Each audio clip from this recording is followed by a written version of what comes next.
Welcome, ladies and gentlemen, this is Prime Gaming, back with another round of gameplay, ripped straight from the Star Wars Battlefront beta.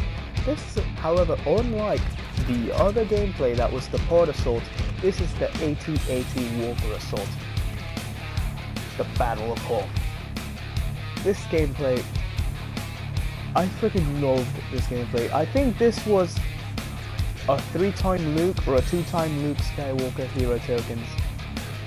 One thing I did love about this game mode is that apparently I did my research on other Star Wars games, seeing that a bunch of Star Wars games dating back to like the year after the first Star Wars movie came out have been trying to recreate the feel of the Battle of Hoth. So I actually went back, saw the movie after I played the first time. I saw the Battle of Hoth, and I'm not gonna overpraise it saying, oh my god. Yeah, everyone knows the effects weren't the best. But here I go, going for the first hero token. I was going for it. I'm trying to drop a turret though. So let's just pick up the hero. I love the music that it plays. The heroic, just the intro theme to Star Wars. Not sure if the voice of Luke is Mark Hamill though. I have a strong feeling that it should be. Even though Mark Hamill said his last voice acting role would be the Joker. But then again, Mark Hamill said that his last role would be the Joker in Arkham Asylum. It wasn't Arkham Knight for crying out loud. Arkham Knight came out earlier this year, so I wouldn't be surprised if by the end, the full version comes out, it's Mark Hamill. But they got his likeness down. But if I'm not mistaken, though, this is from episode 6 that the Luke is based on, which is Return of the General, I think.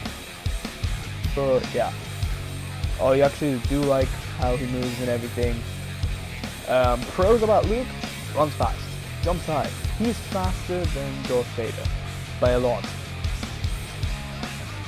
However, I do find that Luke, since he's faster, you can actually play better as if you were using a gun. Darth, however, it's like using the ATST.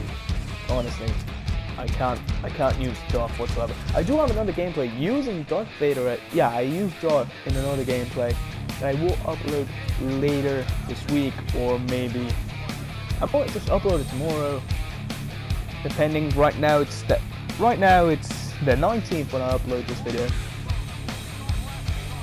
So when it comes to those hero tokens, if you get to play as them, use them.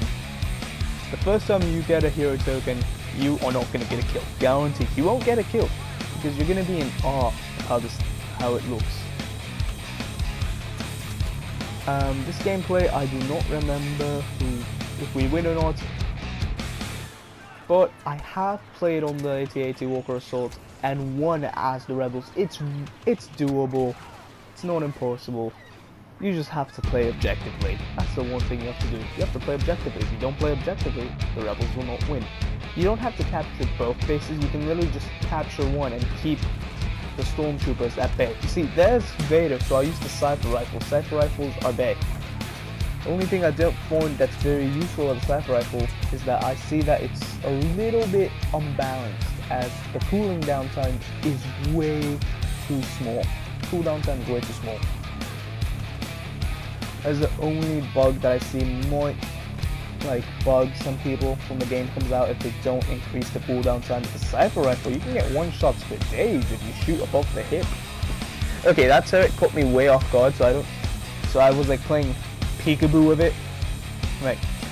Peekaboo? Peekaboo? And death. So go through that. TIE Fighters. Fun to use. Fun to use. Anybody who says they're not fun to use, they're lying. They're friggin' fun to use. Rebel side, they have the A-Wings, they have the X-Wings.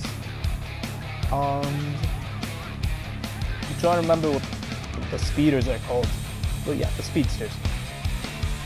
they are meant to take hits. You can go through the TIE ships like nothing. Like the TIE fighters, you can literally ram into them. You can ram into them and take them down. TIE fighters are meant to stay at a distance. X-wings, Y-wings, A-wings, speedsters, just ram through them. Take them down easily, and you'll just keep flying like nothing happens. Oh god, yeah, shields, sniper rifle, use it. Only thing that goes through it. But find cover before you do that, if not, you're gonna get murdered. The turrets are, for me, turrets are way too powerful. Way too powerful and they're really easily accessible. And there I was, about to get that hero token, but nope, the AT-AT said, not today, son, and knocked me all the way back. Right now, here, going into the Rebel base, it's actually, for me, I would have liked it if it was a little bit harder for the Empire to get into the Rebel base, but it's way too easy. Not sure if they're gonna extend the fight, because I see that the AT-ATs don't even get completely through the last stage. And here we go, going nuke for the second time. I've seen that it doesn't really work out as well as I thought it would. AT-ATs stop at a certain point before even ending, going into the ravines. They just get halfway and call it a day. They're like, no, I think I'm gonna end this here, just stay there. I don't feel like getting any closer, that'll give you too much of a chance to knock me down. Oh, and that actually is kind of true. That would give Rebels way too much chance to actually win the game mode. But the Empire has to win somehow. The one thing I do wish becomes a thing later, that I saw in, as I was saying, like the movie, then there's Vader's assault.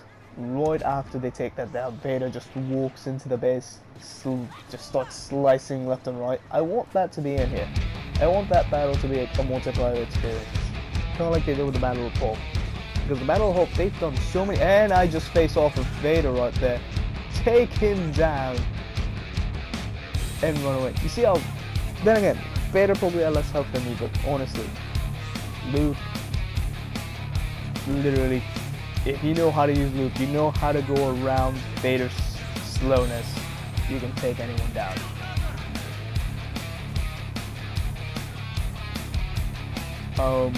What else? Yeah, the Battle of Hope, as I was saying, the first time I saw the Battle of Hope, I was actually pretty impressed because I saw the scale of it. Mind you, I hadn't seen the Battle of Hope before playing the beta, so I actually saw that. Trying to remember exactly when I saw the Battle of Hope after. I think I saw it like 3 days after the beta had started, so I probably saw it on Monday or Sunday of the beta weekend. So yeah, I started seeing it, and I kind of kept comparing it to the beta, and the beta got it really well. So far, what I'm seeing from Battlefront 3, it's actually pretty amazing how they've captured that feel of full-blown war, because this is nothing like how Battlefield is. Like, EA and DICE have done Battlefield for so long. Like, sure, Battlefield has the structural environments and whatnot, but the controls for vehicles are so sloppy in Battlefield. It actually degrades the gameplay at points. Because half of the time, if you get into a helicopter, you're struggling to just take off, rather than struggling to take down another enemy helicopter, which will never happen. This game just got the flying, the vehicles, they got all the controls so easy. And at first I was actually pretty hesitant about them. I was thinking this could be another fail, just like Battlefield 4 was. But no, the gameplay was so rich. It felt like a full-scale war and assault. Like, I actually did not expect this to be as enjoyable as I thought. Mind you, I did go into this game not knowing shit about Star Wars. I went in there without watching a single film. The only film I had literally seen, and I was like 4 years old. No, not 4, like I was still in elementary school, so I barely remember anything about it. was Star Wars 3 Revenge of the Sith. I actually saw that in theaters, but I was like, what, 7, 6?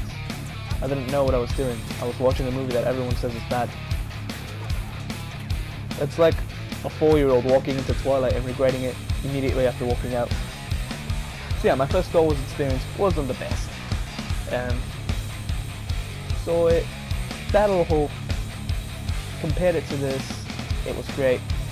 Then I went back to Battlefront 2. Actually went to a friend's house. He had Battlefront 2. Played it with him. And the Battle of Hope actually extended past the AT-AT Walker Assault. But it didn't... It's not the graphics that bothered me. No. I completely understand graphics. Graphics never have bothered me, never will bother me. I always choose gameplay and story over anything. Mostly story. Don't know if this will have any story actually, but when you think about it, this does have a story. This is a story, but if the rebels win, it's a what if. And if the Empire wins, it's oh, so we're continuing the story as it is. So yeah, Battlefront 2, I had a pleasant experience playing it. It was completely different from what I experienced here on Battlefront 3. It was more variety, well not more variety, it was harder when it came to control schematics, but they literally just ripped Battlefront 2 and hyped and just put the graphics, the gameplay, everything on overdrive. It was already good, but they just made it excellent. They made it perfect. Well, that's all I can say about this for today. Can't wait for this game to come out. I will cover it, but as soon as it comes out, I will start to cover it. This has been Prime Gaming. Remember, like, comment, and subscribe. Hope you enjoyed the video, and I'll see you on the next.